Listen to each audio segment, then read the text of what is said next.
तो welcome back to my video guys. तो बहुत सारे लोगों का पिछले वीडियो में कमेंट आया था कि क्या टाइपिंग टेस्ट में ऐसे लिखना होता है। तो वीडियो में आगे बताता हूँ। हेलो दोस्तों। तो अभी मेरा नाम है किशोर और मैं अभी काम कर रहा हूँ कॉन्सेंट्रिक्स में।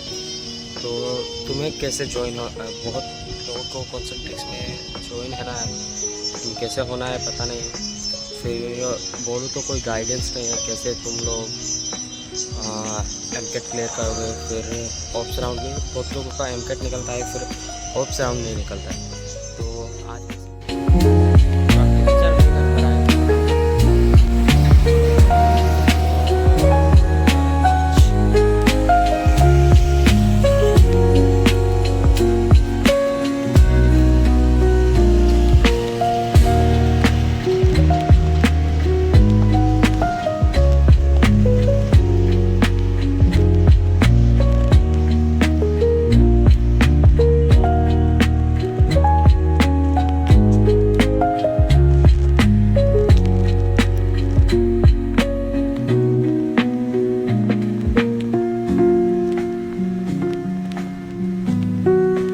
ट्रिक बताऊंगा कैसे मैंने क्लियर किया था और कैसे तुमको करना है। तो सबसे पहली बात है, ये बहुत आसान है, क्लियर हो जाएगा, कोई बात नहीं है। अगर तुम्हारा ये सेकंड टाइम है, थर्ड टाइम है, कुछ भी है तो क्लियर हो जाएगा, डोंट वरी। मैं तुमको हेल्प कर दूंगा और कुछ भी डाउट हो तो कमेंट में पूछ देना। सबसे पहली पॉइंट है, तुमको असेसमेंट कैसे मिलेगा। तो असेसमेंट तो दो तरह से तुमको मिलेगा। पहला, तुम वॉक इन चले जाओ किसी भी कैंपस में, जैसे कोलकाता, गुड़गांव, भुवनेश्वर, कहाँ भी तुम अप्लाई कर रहे हो वॉक इन चले जाओ। कॉन्सेंट्रिक्स में ऐसा है कि तुम्हारा हर दिन ही हायरिंग होता रहता है, सैटरडे संडे छोड़ के साइड आई थिंक। फिर हर दिन ही हायरिंग होता रहता है। बाकी सब लोकेशन का तो पता नहीं, लेकिन भुवनेश्वर में तो होता रहता है हर दिन का। तो तुम उधर जाके भी असेसमेंट दे सकते हो। उधर जाओगे भी तो उसमें क्या है ना, तुमको वॉक इन में बहुत टाइम लगता है। वो लोग पूरा दिन भर बिठवा देंगे, बैठे बैठे तुम कुछ नहीं करोगे। फिर बाद में तुमको असेसमेंट देने के लिए बुलाएंगे, बस एमकेट होके ही तुमको बोलेंगे कि नेक्स्ट दिन आओ, उस दिन तुम्हारा ऑप्स राउंड होगा बोल के।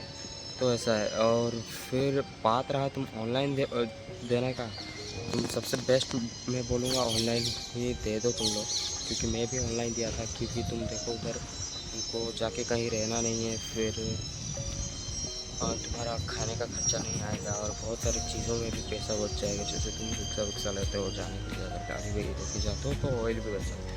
तो वैसा ही सीन है। और फिर बात रहा एमकेट के बाद क्या होता है। एमकेट के बाद तुम्हारा ऑप्स राउंड हो जाएगा। अगर तुम वॉक इन दे के जा रहे हो, तुम्हारा नेक्स्ट डे होगा, तुम उधर ही फेस टू फेस होगा। अगर तुम वर्चुअली दे रहे हो, तुम रिजल्ट आने के बाद तुम्हारा कंसल्टेंसी के थ्रू जा रहे हो तो वो लोग कंटेक्ट करवा देंगे तुमको कैसे करना है। तो वो भी क्लियर हो गया। फिर उसके बाद टाइपिंग टेस्ट होता है। तो पिछले वीडियो में मेरे एक भाई ने कमेंट किया था कि टाइपिंग टेस्ट में क्या ऐसे लिखना पड़ता है। तो वैसा कुछ नहीं होता है भाई। तुम गूगल में अभी भी सर्च करके देख लो कि टाइपिंग टेस्ट बोल के, फिर उसमें जो वेबसाइट आता है उसमें जाकर प्रैक्टिस करो।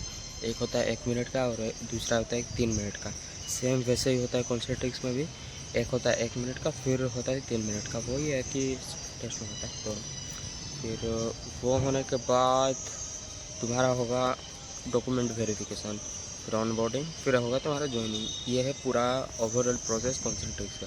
अगर तुमको किसी भी चीज़ का डाउट है तो तुम मेरे को कमेंट में पूछ सकते हो। फिर बात रहा, अभी मैं कॉन्सेंट्रिक्स के पीछे ही बैठा हूँ क्योंकि आज मेरा फर्स्ट डे है। तो देखते हैं क्या कैसा एक्सपीरियंस होता है। आगे तुमको और भी वीडियो ऐसे मिलेगी तो सब्सक्राइब करके रख लेना।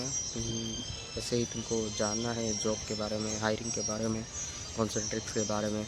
और तुम मेरे को कमेंट में भी बता सकते हो कि किस कंपनी के बारे में तुमको जानना है, जैसे TCS, विप्रो। तो मैं उधर वाकई जाके देखें एक्सपीरियंस अपना शेयर करूँगा तुम लोगों को। और फिर बस इतना ही, और तो कुछ कहना नहीं है। और आगे भी आपसे मुलाकात होता रहेगा और कुछ भी डाउट हो तो पूछ लेना।